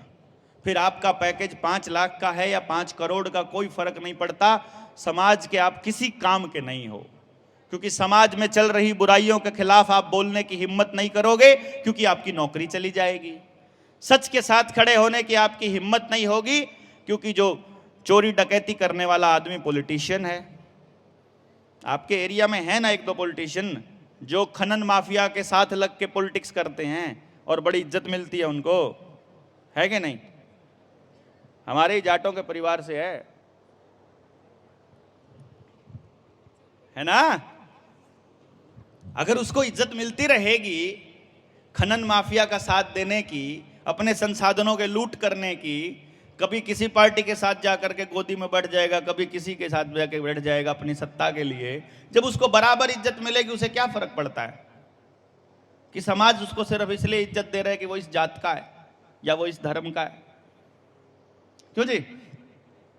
क्योंकि समाज में विमर्श खत्म हो गया। अब बात करते हैं इन बच्चों की। भाई ये बच्चे बड़ा होकर के क्या करना चाहते हैं? क्या इस बात की समझ इन बच्चों को अभी है? बताइए। नहीं है। इनके बारे में निर्णय लेंगे दो तरह के लोग, दो लोग, एक उसके माँ बाप, दूसरे उसके स्कूल के टीचर्स। इनको जैसे मैंने बताया था कि अलग अलग मिठाइयां खाकर देखी हो, क्या इन्होंने अपने जीवन में वो काम करके देखा है? भाई डॉक्टर बनना चाहता है एक बच्चा बड़ा होकर के। मैं आपको एक इंसिडेंट बताता हूं, इसको बड़ा गौर से समझिएगा, बहुत काम की चीज है। पिताजी प्रोफेसर हैं कॉलेज में और मां स्कूल टीचर है और बेटी डिप्रेशन में है। मेरे पास आते हैं, किसी ने बताया कि यार देवेंद्र बलारा के पास चले जाओ, तुम्हारी बेटी के डिप्रेशन का इलाज उनके पास है, क्योंकि वो कारण ढूंढ लेंगे। मैंने कहा कि किस वजह से डिप्रेशन में है बेटा? उसने बोला जी 2 पेपर अटेम्प्ट कर लिए हैं पीएमटी के, एमबीबीएस में एडमिशन नहीं हो रहा। पिताजी कह रहे हैं कि तुझे बेटा डोनेशन वाली सीट पे दिला देंगे, क्या फर्क पड़ता है, 35-40 लाख रुपया लग जाएगा। वो कहती है नहीं, मुझे एडमिशन लेना है तो फ्री की सीट पर लेना है। ड्रॉप करके अगले साल फिर तैयारी कर रही है। तो 2 साल में जब एडमिशन नहीं मिला है तो पहले वाले साल में जो रैंक आया, अगली बारी उससे भी पीछे, उससे भी कम नंबर आए। तो अब उसको डर यह है कि अगर मैं तीसरे साल भी तैयारी करूंगी, अगर इससे भी कम नंबर आए तो मेरा क्या हाल होगा? इससे अच्छा तो पहले वाले पे ही ले लेती। अब वो डिप्रेशन में आ गई बच्ची। मेरे पास वो आए, मैंने उसकी एक रिपोर्ट बनाई, उसका दिमाग चेक किया, देखा मैंने कि इस बच्चे का, मैंने उसके माँ बाप को बोला कि ये बच्चा तो मेडिकल लाइन के लिए तो बना ही नहीं है, डॉक्टर बनने के लिए तो बना ही नहीं है। ये डॉक्टरी तो करेगा तो खुश भी नहीं रहेगा। आपने देखे होंगे ना कि डॉक्टर जो मरीज की शक्ल देख के उनका मुंह चढ़ जाता है, इस टाइम क्यों आए? अरे भैया बीमारी टाइम देख के थोड़ी आती है। आदमी तो तभी जाएगा ना डॉक्टर के पास जब उसको दर्द होगा। अब उसको 10 बजे चले जाओगे, डॉक्टर का मुंह चढ़ जाता है मरीज को देख के। भाई डॉक्टर को तो खुश होना चाहिए कि भाई मुझे किसी की सेवा करने का मौका मिला। लेकिन यहां डॉक्टर इसलिए खुश नहीं होते कि सेवा करने का मौका मिला, वो तो सुबह सुबह क्या करते हैं। अब भैया एक बात सोचो, जिसको 1 करोड़ रुपया लग के जिसने एमबीबीएस करी है, वो चाहेगा कि आप स्वस्थ रहो या वो चाहेगा आप बीमार रहो? तो उसका 1 करोड़ रुपया तो तभी पूरा होगा ना जब आप बीमार रहोगे। तो वो तो सुबह सुबह जब आरती उतार रहा होगा तो वो कहता होगा कि हे माता, हे शिव जी भगवान, हे वो क्या नाम, पवन पुत्र, वैसे ऐसा करके बोलता होगा, हे भगवान जितने भी आसपास लोग हैं सबकी किडनी खराब हो जाए, सबके हार्ट अटैक हो जाए, सबके घुटने खराब हो जाए, सबका लीवर खराब हो, यही बोलेगा ना वो तो, तभी तो उसका धंधा चलेगा। क्यों? क्योंकि पैसा खर्च करके डॉक्टर बना है अगला, तो सबके बीमार होने की दुआ मांगेगा अगला। अब वो डॉक्टर अगर बना है सेवा करने के लिए, तो उसके अंदर से भावना आएगी कि भाई मुझे सेवा करने का मौका मिला है, पैसा ना भी मिले कोई बात नहीं। फिर वो पैसे दे करके डॉक्टर नहीं बनेगा, फिर तो वो शरीर को समझेगा और डॉक्टरी वाला काम चालू कर देगा। मैंने रिसर्च करी थी, जब पीजीआई के अंदर जो डॉक्टरी कर रहे रेजिडेंट डॉक्टर थे, जो एमडी की तैयारी कर रहे थे, मैं आपको बताऊं 100 में से 99 जो बच्चे थे जो डॉक्टरी की पढ़ाई कर रहे थे, वो तीसरे साल तक आते आते उन्होंने हमको ये कहा, हम ये काम नहीं करना चाहते, लेकिन हमें कुछ और आता ही नहीं, इसलिए अब हमारे पास कोई रास्ता नहीं है। तो जिंदगी भर उनको परेशान होकर वो काम करना पड़ेगा, परेशान रहेंगे और वो काम करेंगे। तो उस बच्ची के लिए भी ये बात आई। मैंने कहा उसके माँ बाप को कि ये डॉक्टर बनने के लिए तो बनी नहीं है। माँ बाप मेरी बात मानने को तैयार नहीं हुए, बोले नहीं जी, ये तो 6ठी क्लास में थी तब से कह रही है कि मुझे डॉक्टर बनना है। हमने कभी प्रेशराइज नहीं किया, हमने कभी नहीं कहा बेटा तुझे डॉक्टर बनना है, ये खुद कह रही थी कि मुझे डॉक्टर बनना है, बचपन से कह रही कि डॉक्टर बनना है। तो मैंने कहा चलो मैं उससे बात करता हूं बिटिया से। तो माँ बाप को मैंने भेज दिया, बिटिया से बैठ के बात करी, उसके पास्ट में जाते गए, जा करके कहानी कहां जुड़ी देखिएगा जरा ध्यान से। वो गुड़िया इकलौती है अपने माँ बाप की। एक दिन दोनों माँ बाप गाड़ी में उसको बिठाकर किसी रिश्तेदार को अस्पताल में देखने गए थे। पीजीआई में उसका इलाज चल रहा था, प्राइवेट अस्पताल में इलाज चल रहा था। प्राइवेट अस्पताल में इलाज चलते चलते अस्पताल का एक डॉक्टर जो उनका जानकार था, वो बोला देखो जी ठीक होना तो अब है नहीं इसको, ये ऐसे ही रहेगा आईसीयू टाइप में ही, जितने दिन है या तो सेवा कर लो घर ले जाकर, या फिर इसको पीजीआई में ले जाओ, कम से कम रोज का इतना किराया तो नहीं लगेगा। तो वो फिर अपने रिश्तेदारों को सलाह दे रहे थे, और सलाह देते देते गाड़ी में चलते चलते पिता ने एक बात बोली अपनी पत्नी को, मतलब उसकी माँ को, बच्ची की माँ को, कि घर में ना एक डॉक्टर तो पक्का होना ही चाहिए। जैसे हम लोग ज्यादा परेशान हो जाते हैं ना डॉक्टरों की फीस देते देते, या वकील की फीस देते देते हो जाते, तो हम कहते एक तो वकील होना चाहिए यार घर में, एक तो डॉक्टर होना चाहिए घर में। उसके पिता ने इच्छा जाहिर करी कि एक घर में डॉक्टर होना चाहिए। अब जो बेटी थी वो अपने पिता से बड़ा प्यार करती थी, वो अपने पिता को खुश करने के लिए कि मेरे पिताजी बड़े खुश हो जाएंगे यदि घर में एक डॉक्टर होगा, तो उसने बचपन में ही निर्णय ले लिया कि मैं बड़ा होकर डॉक्टर बनूंगी। उसको नहीं पता था बेचारी को कि मुझे बड़ा होकर क्या करना है, उसने तो बचपन में अपने पिता को खुश करने के लिए डॉक्टरी के लिए चूज कर लिया, और अब वो डिप्रेशन में है। फिर मैंने उसके पिताजी को बताया कि देखो ये इशू है, ये गुड़िया आपको खुश करने के लिए ऐसा कर रही है। फिर वो चीज़ें रिजॉल्व हुई तो उस बच्ची वो डिप्रेशन से बाहर भी आ गई, अब तो वो बड़ी खुश है, अब तो मास्टर ऑफ फाइन आर्ट्स में इंग्लैंड गई हुई है आजकल तो स्कॉलरशिप पे, तो अब तो वो बहुत बड़ी आर्टिस्ट बन गई है। लेकिन बात ये थी कि बच्चा उस काम के लिए बना नहीं है और वो कर रहा है। और उससे भी कमाल की बात मैं आपको बताता हूं, जो अपना आज का एजुकेशन सिस्टम है, मेरी 25-26 साल की रिसर्च ये कहती है कि इस एजुकेशन सिस्टम में जिस बच्चे के 95% से ज्यादा नंबर आ जाएंगे, वो बच्चा पढ़ाई के लिए बना ही नहीं है।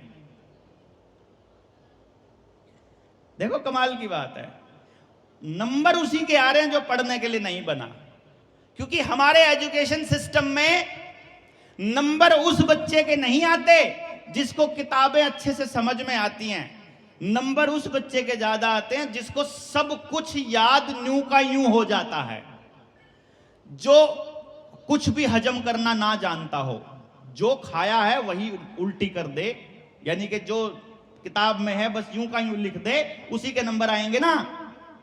जिस बच्चे ने समझ के अपनी अकल लगा करके कुछ लिख दिया, उसके पूरे नंबर नहीं आएंगे यहां। इसलिए ज्यादा नंबर अगर किसी बच्चे के आ रहे हैं तो समझ लो पढ़ने के लिए बना नहीं। अब पढ़ने के लिए बना नहीं और कुछ आपने करवाया नहीं, क्योंकि नंबर फर्स्ट आ रहा था बच्चा, आप तो कह रहे हो पढ़ बेटा और पढ़ बेटा। इसलिए जो बच्चा आपके एजुकेशन सिस्टम में फर्स्ट आ रहा है, आप देखोगे वो बच्चा समाज से पूरी तरह कटा हुआ है, उसको समाज में जीने का कोई सलीका नहीं आता है, उस बच्चे को कोई फर्क नहीं पड़ता है कि सोसाइटी में क्या हो रहा है, कहीं पर कोई अन्याय हो रहा हो, सच के साथ खड़े होने की बिल्कुल अकल नहीं है, उसको बस फर्स्ट आना है, उसको बस रट्टे मारने हैं। हो रहा है कि नहीं हो रहा है? आप आसपास चेक करो।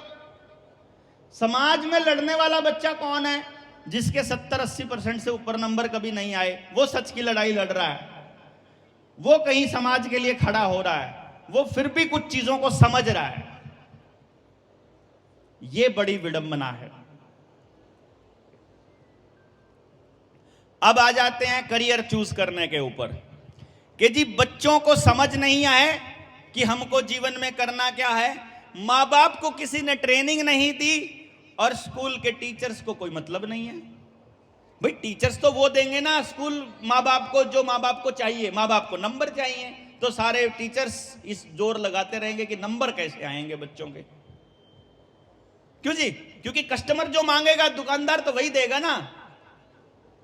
सरकारी स्कूल के तो टीचर को कोई फर्क पड़ता नहीं है, क्योंकि उसकी तनख्वाह पूरी आएगी, चाहे आपके बच्चे के थोड़े नंबर आए चाहे ज्यादा आए। और प्राइवेट स्कूल आपको वो देगा जो मां बाप मांगेंगे। इसीलिए हमने ये तय किया था कि हमको मां बाप से बात करनी पड़ेगी।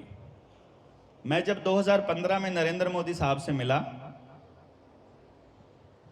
प्रधानमंत्री बन चुके थे नरेंद्र मोदी, प्रधानमंत्री कौशल विकास योजना को लॉन्चिंग किया था। मुझे लगा था कि कौशल पता लग जाए बच्चों का तो शायद हम समाज के लिए कुछ कर पाएंगे। तो मैंने अपनी एक अर्जी लगाई और मैं जा कर के मिला और मैंने बताया कि मेरे पास एक टेक्नोलॉजी है जिसकी मदद से हम छोटी उम्र में ही बच्चों का टैलेंट पता लगा सकते हैं कि इस बच्चे के पास बढ़िया गुण क्या काम करने के, कि ये बच्चा अच्छा खिलाड़ी हो सकता है कि अच्छा वकील या अच्छा जज या अच्छा साइंटिस्ट क्या बन सकता है, उसके बारे में पता लग जाएगा। और स्कूल अगर मिल करके उस सभी बच्चों पे काम कर ले तो हम एक ऐसा एजुकेशन सिस्टम बना सकते हैं जिसमें 100% रोजगार की गारंटी होगी, 100%, और बच्चा वही काम कर रहा होगा जिसके लिए वो बना है। तो जी बात सिरे नहीं चढ़ी। मैं फिर अपने स्मृति ईरानी से मिला, उस वक्त शिक्षा मंत्री वही थी। फिर मैं अपने पार्लियामेंट के मेंबर से मिला, एमएलए से मिला, सरपंच से मिला, जिला परिषद, ब्लॉक समिति, सबसे मिला। स्कूल में प्राइवेट स्कूल के ऑनर से मिला, टीचर से, प्रिंसिपल से, सरकारी स्कूल के प्रिंसिपल से, टीचरों से, सबसे मिला। और मुझे फाइनली एक बात समझ में आई कि ये बदलाव तब तक संभव नहीं है जब तक माँ बाप को ये बात समझ में नहीं आ जाती कि नंबर बच्चे की खुशी का पैमाना नहीं हो सकते। खुशी का एकमात्र तरीका ये है कि बच्चा वो काम कर रहा हो जिसके लिए वो बना है। आपने ऐसा आदमी देखा है अपने जीवन में जो खेत में गया था, मिट्टी पैरों में लगी हुई थी, यहाँ तक जो है कीचड़ से लगा था, गारा मिट्टी, और उसने पैर भी नहीं धोए और ऐसे ही सो गया हो और 2 दिन तक पैर ही ना धोए? देखा ऐसा आदमी कभी? हाथ खड़ा करो जिसने देखा है ऐसा व्यक्ति। देखे है ना, उनको मिट्टी में ही मजा आता है। उस आदमी को यदि आप साफ सुथरा रखोगे तो डिप्रेशन में आ जाएगा वो। उसको पानी में, मिट्टी में, पेड़ों में, जानवरों में ही मजा आएगा। वो बना ही उस चीज के लिए है। आपने ऐसी महिलाएं देखी होंगी जिनको नए नए व्यंजन बना के खिलाने का शौक होता है, देखी होंगी? किस किस ने देखी है ऐसी लेडीज? है ना, किस किस को शौक है? और आपने ऐसी लेडीज भी देखी होगी जिनको अगर 2 मेहमान आ जाएं तो बोलेंगे मैं रोटी बनाने के लिए रखी हुई हूं क्या, मैं तुम्हारी नौकरानी हूं। ऐसी भी देखी हैं, हमने देखी हैं। समझे नहीं? मतलब दोनों तरह के हैं। जिसको खाना बनाना पसंद है वो भी हैं और जिनको खाना बनाना बिल्कुल पसंद है। अब सोचो आप, जिसको परमात्मा ने उसी काम के लिए बनाया है, वो अगर वही काम करे तो खुश रहेगा, और उसको वो करना पड़े जबरदस्ती तो दुखी रहेगा सारी जिंदगी। अगर खुश रहोगे आप अपने काम से तो 24 घंटे वही काम कर सकते हो। मैं जो ये काम कर रहा हूं, जो ये मतलब समाज को जगाने का काम कर रहा हूं, ये अगर मैं दुखी होकर करूंगा तो परेशान हो जाऊंगा ना, अगर मजबूरी में करना पड़े। ये मैं तभी कर सकता हूं जब मेरे अंदर से इसकी प्रेरणा आती हो, और अंदर से प्रेरणा केवल तब आएगी जब मैं इसी तरह के काम करने के लिए बनाऊं। तो इसलिए हमारे बच्चों की खुशी, ऐसा नहीं होता है कि खुशी केवल अफसर बन के ही हो आएगी। एक बात सोच कर देखिए, अगर अफसर बनकर खुशी मिलती तो कोई आईएएस कभी भी सुसाइड नहीं करता। आईएएस और आईपीएस तो कभी अपराध ही नहीं करता ना, क्यों जी? लेकिन ये तो केस मिले हैं। अगर पैसे से जिंदगी की खुशी मिलती फिर तो धीरू भाई अंबानी के दोनों बेटे कभी अलग होते ही नहीं। वो तो कभी उनके घर में लड़ाई नहीं बजती, क्योंकि पैसों की तो कोई कमी थी नहीं। मतलब फिर तो पैसे वालों के घर में कोई दुख होएगा ही नहीं, फिर तो गरीब आदमी कभी हंसेगा ही नहीं। लेकिन आपने देखा होगा, खुशी का अमीरी गरीबी से कोई लिंक नहीं है। आपके घर में थोड़े पैसे हैं या ज्यादा पैसे हैं, इस बात से फर्क नहीं पड़ता है। क्यों पड़ता है? क्या ला दे दो, क्यों जी? पड़ता है क्या कोई फर्क अमीरी गरीबी का? सिर्फ एक ही चीज से फर्क पड़ता है, आप पूरा दिन अगर वो काम कर रहे हो जिस काम के लिए बने हो तो ही खुश रह सकते हो, बस। तो अब मुझे आपसे एक सवाल का जवाब चाहिए। बच्चे को वो काम करना चाहिए जिसके लिए वो बना है, या वो काम करना चाहिए जो उसके मां बाप चाहते हैं? क्यों जी? जो उसके मां बाप चाहते हैं वो करना चाहिए, या जिसके लिए वो बना है? जिसके लिए वो बना है। ये बात कैसे पता चलेगी? क्योंकि बच्चे में समझ नहीं है, बच्चे को अकल नहीं है, और मां बाप को सिखाया नहीं गया, और टीचर के पास समय नहीं है, तो पता कैसे चलेगा भाई? बड़ा सवाल है। अगर ये पता चले 30 साल की उम्र में, 40 साल की उम्र में, तब तक समय बीत जाए फिर। इसलिए सही समय पर पता लगना जरूरी है। किस किस को पता लगना जरूरी है? सिर्फ बच्चे को पता चल जाए, या सिर्फ मां को पता चल जाए, या सिर्फ पिता को चल जाए, या सिर्फ स्कूल के टीचर को चल जाए? किस किस को पता लगना चाहिए? सभी को लगना चाहिए। मानते होगे ना? मतलब यदि आपके गांव के प्रत्येक व्यक्ति को यह पता हो कि भैया सब बच्चे एक जैसे नहीं होते हैं, सब बच्चे अलग अलग होते हैं, अलग अलग बच्चों के अंदर अलग अलग प्रतिभा होती है, उनकी प्रतिभा का पता ऐसे लगाया जाता है, उनकी प्रतिभा को ऐसे निखारा जाता है, और उनकी प्रतिभा को निखार करके ऐसे समाज में स्थापित किया जाता है, तो सब बच्चों की खुशी की गारंटी हो जाएगी। हो जाएगी कि नहीं हो जाएगी? किसी के घर में 50 एकड़ जमीन है, 100 बीघा जमीन है, लेकिन उसका बच्चा खेती के लिए पैदा नहीं हुआ, और किसी के घर में जमीन नहीं है, उसका बच्चा खेती के लिए पैदा हुआ है, तो दोनों माँ बाप अगर मिलकर तय कर लें कि तुम्हारे बेटे के लिए वो अरेंजमेंट कर देते हैं जिसके लिए वो बना है, और तुम्हारा बेटा हमारे यहां खेती कर ले, और मिलकर कुछ कर लेते हैं, तो हो जाएगी बात, बन जाएगी ना। लेकिन ये बनेगी तभी जब समझ पैदा होगी।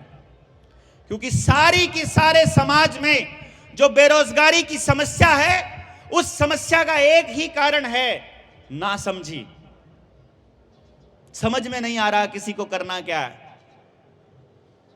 और हमारा मानना यह है कि सिर्फ बात समझ में आ जाए तो समाधान हो जाए, क्योंकि समझ ही समाधान है और नासमझी ही समस्या है। चाहे पति पत्नी के रिश्ते में देख लो, पति पत्नी दोनों एक दूसरे को समझ लो, बात खत्म हो जाएगी। समझ में ही नहीं आता। हमारे यहां क्या होता है रिश्तों में मालूम है?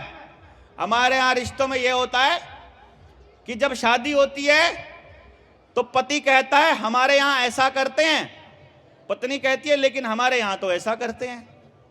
वो कहता है तुमको ऐसे करना पड़ेगा, वो बोलती है ऐसे ही क्यों करना पड़ेगा, ऐसे भी तो कर सकते हैं। वो उसको समझाता रहता है, वो उसको समझाती रहती है, दोनों एक दूसरे को समझाते रहते हैं। 10 साल तक समझाने बुझाने के बाद जब पता चलता है कि इनमें से किसी को समझ में नहीं आता, तो दोनों एक दूसरे को यह कहकर छोड़ देते हैं, बात बताना छोड़ देते हैं कि जा तेरे को समझ में नहीं आनी, कितनी बार तो समझा ली।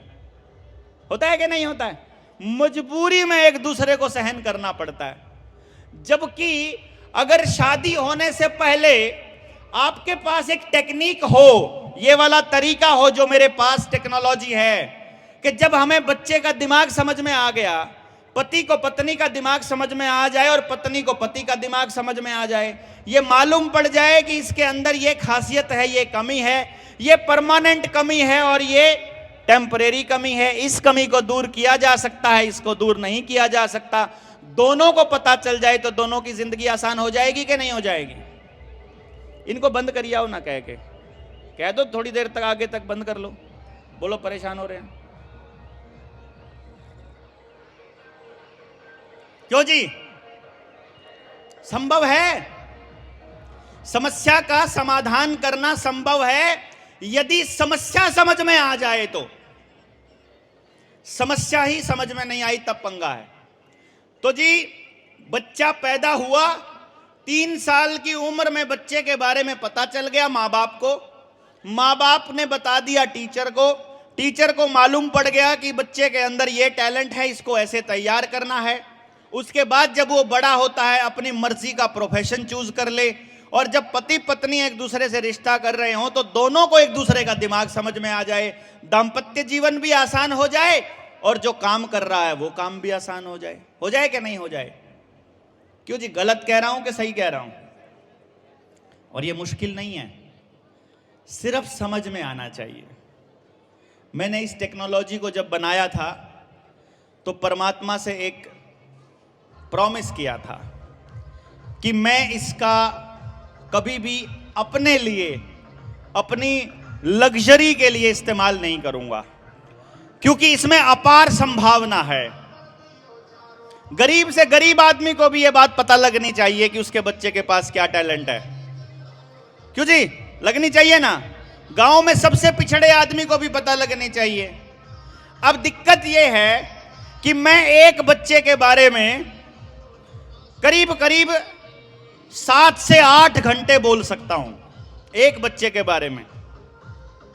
तो पूरे दिन में मैं कितने बच्चों की काउंसलिंग कर सकता हूं? भाई 7-8 घंटा बोलने के बाद और बोलने की गुंजाइश आदमी की थोड़ी रहती है। ज्यादा से ज्यादा एक व्यक्ति एक दिन में 2 बच्चों को ही संभाल सकता है, अब उनके पेरेंट्स को बता सकता है। तो अगर 2 बच्चों को बताने लगे तो महीने में 60 बच्चों के लिए ही कुछ कर सकता है। इसलिए मैंने सोचा कि यह संभव नहीं होगा कि हम इसमें मैं खुद करूं, इसके लिए तो हमको बड़ी टीम तैयार करनी पड़ेगी जो समझे। फिर मैंने ट्रायल किया कि कौन कौन समझ सकता है इसको, क्या पढ़े लिखे को समझ में आएगी या अनपढ़ को आएगी, आदमी को समझ आएगी या औरत को आएगी, किसको समझ में आ सकती है।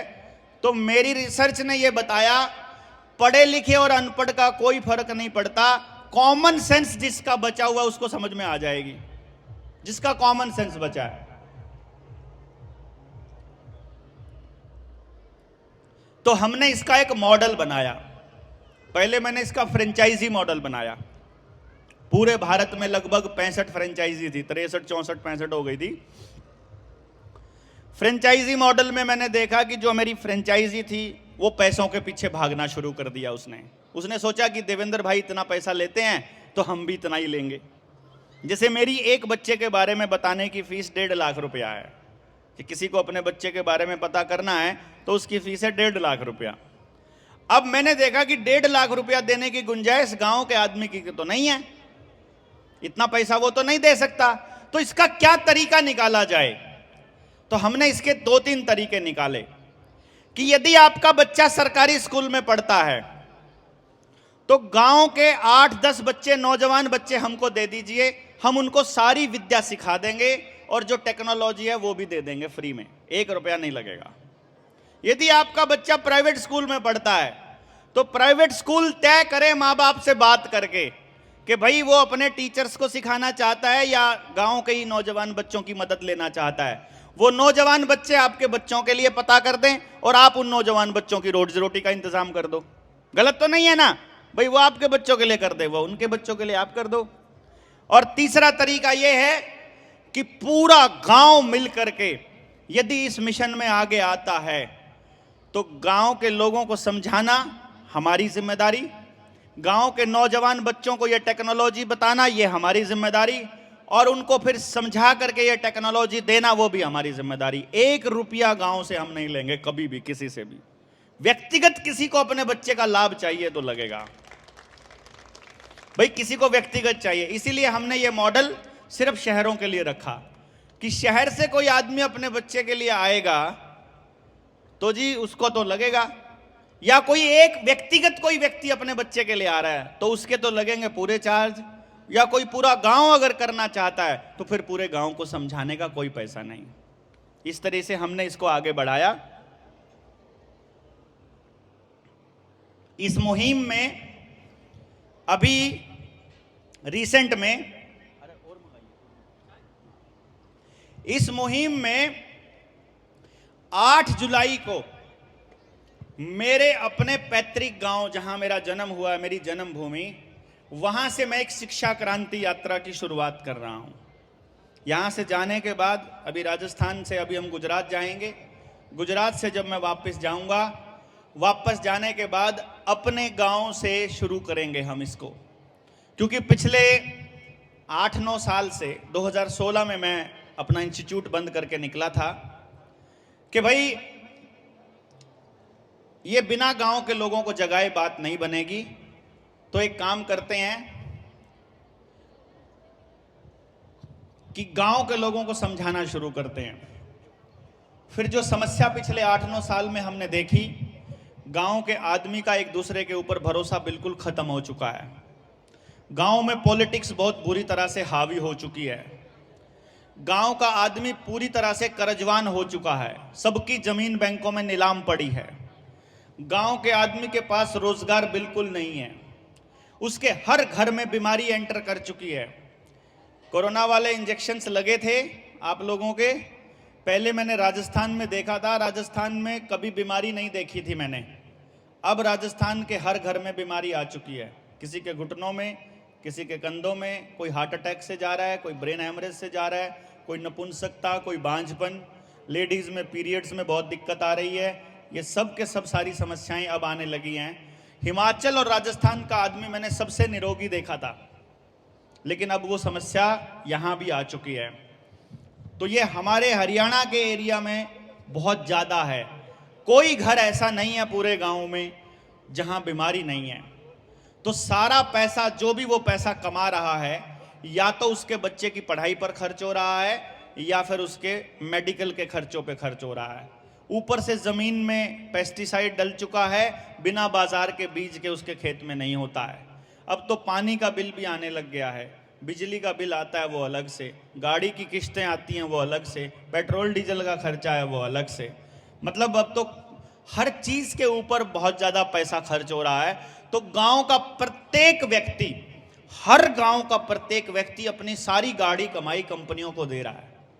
तो गांव को मजबूत करने की दिशा में और गांव के अंदर ही 100% रोजगार लागू करने की दिशा में हमें गांव को बड़े लेवल पर जगाना होगा। ये सोच करके फिर हमने ये सोचा कि भाई जो अपनी ज़िंदगी के 15 साल निकाल करके हम चले थे, उसमें से 9 साल हो गए हैं लोगों को जगाते हुए। अब 6 साल और हमको ऐसे ही भौंकना है, अगर चलते जाना है, लोगों को समझाना है, तो फिर उसका कुछ समय अपने गांव से शुरू किया जाए। तो जहाँ जहाँ लोग हमसे जुड़े हुए हैं पूरे भारत में, वहाँ वो लोग अपने अपने गांव से शुरुआत करेंगे कि जो हम अपने गांव में कर रहे हैं वही वो लोग उनके गांव में करेंगे, रेप्लिकेट यूं का यूं, और फिर हर गांव के लिए एक ऐसा मॉडल तैयार होगा। हमारा जो आपके बीच आने का मकसद है वो ये है कि आप लोग तय कीजिए, आप लोग इस विद्यालय के प्रांगण को इसका जरिया बनाना चाहते हो या अपने गांव को इसका जरिया बनाना चाहते हो। क्योंकि जब तक स्कूल के लेवल पर ये चीज़ें तय नहीं होंगी कि हमको बच्चे किस दिशा में लेकर जाने हैं, हम अपने बच्चों को अंधे कुएं में डालते रहेंगे। आपने अपना बच्चा कंपनियों की नौकरी करने के लिए पैदा नहीं किया है। आपने अपना बच्चा किसी की नौकरी करके पूरी जिंदगी नौकर बनने के लिए पैदा नहीं किया है। यदि आपका बच्चा ऐसा काम नहीं कर रहा है जिससे उसको ये महसूस होता हो कि मैं अपने जीवन के लिए, अपने परिवार के लिए और अपने समाज के लिए उपयोगी नहीं हूँ, यदि उपयोगी हूँ, यदि उसे मालूम ही नहीं है कि वो किसी उपयोगी है, वो कोई काम करने लायक है, तो भाई उसके जीवन का मकसद क्या है? फिर तो कीड़े मकोड़ों की तरह पैदा हुआ है, अपना खाया कमाया और मर गया, फिर तो उसका कोई उपयोग ही नहीं है। इंसान होने का मकसद तब पूरा होता है जब वो यहाँ आने के बाद इस प्रकृति, अपने समाज, इस आसपास के माहौल को उससे बेहतर बनाए जैसा उसको मिला था। मैं जब गांव में निकला, सही बताऊं, मैं आपको चंडीगढ़ में रहते हुए जब कोई व्यक्ति गांव के लोगों को समझाने निकलता है तो सबसे पहले मेरे सामने सवाल आया, मेरे सामने गांव वालों ने सवाल पूछा, क्या बेचने आए हो भाई? मैंने कहा कुछ बेचने नहीं आया हूं ताऊ, मैं आपको कुछ बात बताने आया हूं, इसको समझ लो। समझने के बाद गांव के लोगों ने कहा हमारी कोई नहीं सुनता है, हम क्या करें? मैंने कहा कोई माँ बाप ऐसा नहीं है जो अपने बच्चों को अपने हाथों से बर्बाद करना चाहता हो, है क्या कोई? लेकिन मैं अब देख रहा हूं हर माँ बाप अपने बच्चे को अपने हाथों से बर्बाद कर रहा है, नंबरों की दौड़ में लगाकर बर्बाद कर रहा है, उसके ऊपर बेतहाशा पैसा खर्च करके बर्बाद कर रहा है। क्योंकि बच्चे के ऊपर जब आप पैसा खर्च करते हो ना, तो आपको ये उम्मीद रहती है इस पैसे का रिटर्न क्या मिलेगा, कितने नंबर मिलेंगे। फिर आप उसको ये कहते हो क्या फर्स्ट क्यों नहीं आया? जो फर्स्ट आया उसके पास ज्यादा बड़ा दिमाग है क्या? तुम कमी बताओ ना क्या है, तुम्हारे लिए इतना पैसा खर्च कर रहे हैं, तुम मेहनत क्यों नहीं करते हो? जबकि कितनी ही मेहनत कर ले, एक ही बच्चे ने फर्स्ट आना है, कितनी ही कर ले, ये बात आपको समझ में आ चुकी है। तो सारे बच्चों को ऐसा लगता है हम कितनी ही मेहनत कर ले, हमारे माँ बाप मतलब उनकी इच्छाओं को पूरा नहीं कर पा रहा हूं, तो उसको जीवन में कभी पूर्णता का एहसास नहीं हो रहा है। हमको भी था हमारे जीवन में कि मैं क्या किसी लायक नहीं हूं, मैं अपने माँ बाप को परेशान नहीं करना चाहता, लेकिन मेरे माँ बाप मेरी से हर बात से परेशान रहते हैं। मेरे नंबर ना आए तो परेशान, मैं कोई शरारत कर दूं तो परेशान, कोई शिकायत आ जाए तो परेशान। परेशान करना नहीं चाहते लेकिन हैं। तो माँ बाप को मालूम नहीं है कि अपने बच्चों के लिए किया क्या जाए, तो जब मालूम नहीं है तो उनको बताएगा कौन? क्योंकि हर आदमी तो धंधा खोल के बैठ जाता है। हम भी एक बिजनेसमैन थे, हमने भी देखा कि नहीं यार ये कोचिंग सेंटर तो कोड है, अपना कोचिंग सेंटर बंद किया पहले, फिर इस धंधे को बंद किया कि सिर्फ अपनी रोजी रोटी, अपना घर का खर्चा चलाने के लिए इस्तेमाल करेंगे, बाकी का पूरा जीवन और पूरी टेक्नोलॉजी किसी ना किसी ऐसे ही जो लोग आएंगे अपने समाज के लिए इसको इस्तेमाल करेंगे। तो जब हमने देखा कि गांव के अंदर वो जो बुजुर्ग ये कहते थे कि हमारी कोई सुनता नहीं है, मैंने जब उनके बच्चों से जाकर बात करी, मैंने कहा कहाँ है तुम्हारे बच्चे बताओ जो सुनते नहीं हैं, वो बच्चों के माँ बाप कहाँ हैं? जब मैंने माँ बाप से जाकर के बात करी तो मुझे कोई माँ बाप ऐसा नहीं मिला जो ये कहता हो कि नहीं ऐसा नहीं होना चाहिए। हर माँ बाप की ये इच्छा थी कि मेरे बच्चे खुश रहें, हर माँ बाप की इच्छा थी कि बच्चे को वो वाला काम मिले जिसके में मेरा बच्चा खुश रहे। पैसे भले ही थोड़े मिल जाएं, उसका गुजारा हो जाए, उसका जीवन कट जाए, लेकिन वो खुश रहना चाहिए। यही तो चाहते हो ना आप लोग भी? या आप लोग ये चाहते हो कि ज्यादा पैसे हो और दुखी रहे? ज्यादा पैसे हो और दुखी रहे ये बढ़िया है, या थोड़ा पैसा हो खुश रहे वो बढ़िया है? मेरा ये मानना है कि मोटरसाइकिल पर हेल्दी रहे बच्चा वो ठीक है। कार में बड़ी कार 2 करोड़ की कार में बैठ के सारा दिन कमर दुखती हो तो कार मजा नहीं दे सकती। खुश रहना और स्वस्थ रहना जरूरी है। तो जब मैं गांव में जाकर मैंने बात की तो मुझे मिला एक बात का जवाब कि माँ बाप चाहता है कि उसका बच्चा सही रहे, सिर्फ उस माँ बाप को पता नहीं है। इसलिए हमने अपने 15 साल अपनी जिंदगी के निकाल कर साइड में रख दिए कि 15 साल तक सिर्फ समझाएंगे, लोगों को बताएंगे। जब तक उनको समझ में नहीं आएगी बोलते रहेंगे। नहीं आए समझ में कोई फर्क नहीं पड़ता, क्योंकि मुझे एक बात समझ में आ गई थी। किसी बुजुर्ग ने एक दिन बात बोली, मैं गांव में गया हुआ था, हमारे गांव के ही एक स्कूल के अंदर एक बरगद का पेड़ था, बहुत भारी पेड़ था, मतलब 4-5 लोगों की बाजू एक दूसरे से मिला दो तो भी इतना बड़ा घेरा नहीं बनता था। मैं उस बुजुर्ग से पूछा, मैंने कहा दादाजी पेड़ कितना पुराना होगा?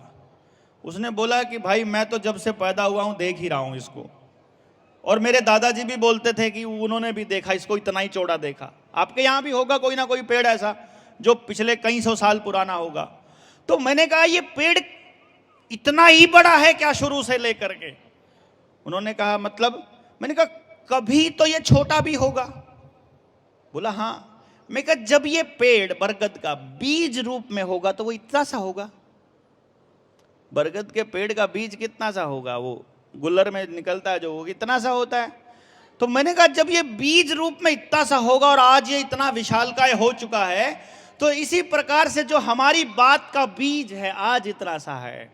आज लोगों को समझ में नहीं आ रहा, आज ये इतना सा बीज है, लेकिन जब ये बीज पेड़ बनेगा, जब चारों तरफ इस बीज के अंकुर फूटेंगे, तो मैं समझता हूं ये खुशहाली का जंगल बनेगा पूरे देश के अंदर, और चारों तरफ एक ऐसा माहौल होगा जहां माँ बाप इसी चीज की लड़ाई लड़ रहे होंगे कि मेरा बच्चा वही करे जिसके लिए वो बना है।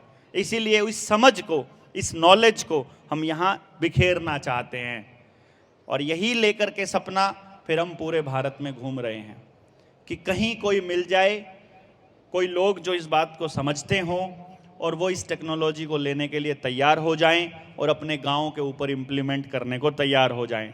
ये विद्यालय अगर चाहता है इसको इम्प्लीमेंट करना, आप लोग अपने गांव में चाहते हो इम्प्लीमेंट करना, आप लोग अपने घर में चाहते हो इम्प्लीमेंट करना, कोई बड़ी साइंस नहीं है। टेक्नोलॉजी मैं दे दूंगा, बेसिक ट्रेनिंग आप घर में बैठ के कर सकते हो, कहीं नहीं जाना, आपको घर में बैठ करके कर सकते हो।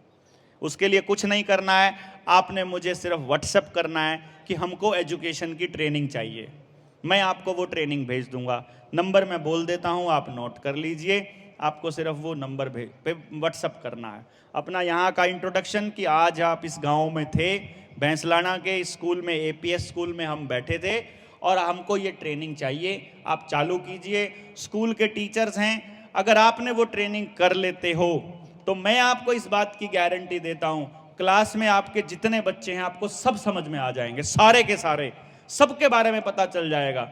आप अगर करते हो, आपको अपना पति, अपनी पत्नी, अपना भाई, अपने रिश्तेदार सब समझ में आ जाएंगे कि ये ऐसे क्यों करता है, क्योंकि उस ट्रेनिंग के अंदर मैंने अपने जीवन के 10-12 साल की जो शुरुआत की रिसर्च थी, उसमें हजारों बच्चों और हजारों परिवारों का निचोड़ निष्कर्ष निकाल के डाला हुआ है। इतना परफेक्शन के साथ डला, परमात्मा ने ऐसी कृपा करी कि एक व्यक्ति समाज का उसमें छूटा नहीं।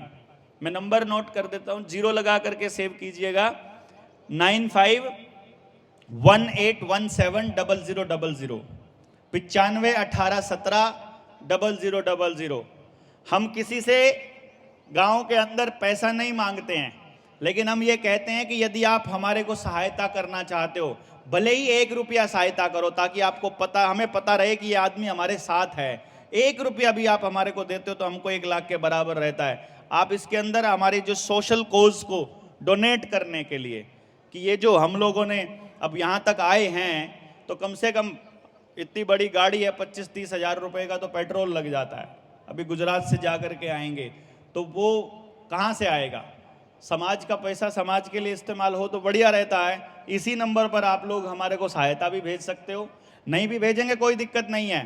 पैसों में नहीं है ये ट्रेनिंग, क्योंकि ये ट्रेनिंग की कीमत जब मैं फ्रेंचाइजी मॉडल में करता था तो 10.5 लाख रुपया लेता था। अब ये ट्रेनिंग पूरे गाँव के लिए फ्री है। कोई व्यक्ति इसको सीखना चाहता है, बिल्कुल फ्री है, कोई 10.5 लाख नहीं देना है, एकदम फ्री। इस नंबर पे दोबारा बोल रहा हूँ, 9518170000। देवेंद्र बल्हारा मेरा नाम है, ये तो सबको पता ही होगा, इधर लिखा हुआ है। आप इस नंबर पर बता देंगे कि हम यहाँ एपीएस में मिले थे। अब इस पे कॉल भी कर दो, आप डायल भी करोगे तो वो मिस्ड कॉल में चली जाएगी, अपने आप कॉलिंग स्टार्ट हो जाएगी, आपके पास व्हाट्सएप भी आ जाएगा आप उसके ऊपर हमसे जुड़ भी सकते हैं। तो आप सब लोग जो हैं इस मुहिम के साथ आगे बढ़ सकते हैं। जितने ये बच्चे हैं, इन सभी बच्चों के टैलेंट का पता स्कूल के दौरान लग सकता है। इन सभी बच्चों के लिए स्कूल में ही वो व्यवस्था हो सकती है कि जो स्पोर्ट्समैन बनने के लिए पैदा हुआ उसके लिए खिलाड़ी के लिए किस तरह से आगे बढ़ा जाए, जो साइंटिस्ट बनने के लिए पैदा हुआ उसके लिए किस तरह का माहौल बनाया जाए, कोई लेखक बनने के लिए, कोई कलाकार बनने के लिए, कोई डांसर बनने के लिए, कोई वकील बनने के लिए, कोई जज बनने के लिए, कोई शेफ बनने के लिए, कोई टेक्निकल काम करने के लिए, कोई इंजीनियर बनने के लिए, कोई डॉक्टर बनने के लिए, कोई टेक्नीशियन बनने के लिए, कोई किसी भी तरह के बहुत सारे दुनिया में हजारों काम है जो हमने पूरी लिस्ट की हुई है। जिस काम के लिए वो बच्चे बने वो पता चल जाएगा। समाज में हर तरह का बच्चा चाहिए, हर तरह का काम करने वाला चाहिए। बस एक चीज चाहिए कि बच्चा उस काम को करते हुए खुश रहता हो, ये बहुत जरूरी है। तो आप सारे लोग इस मुहिम में साथ भी आएंगे, हमारी जिस तरह की जरूरत पड़ेगी हम लोग साथ रहेंगे। और इस पूरे के पूरे न्यू वर्ल्ड ऑर्डर को तोड़ने का रास्ता यही है कि गांव एक दूसरे को मजबूत करना शुरू कर दे और अपने बच्चों की इस बचाने की इस मुहिम में आपका साथ आएं।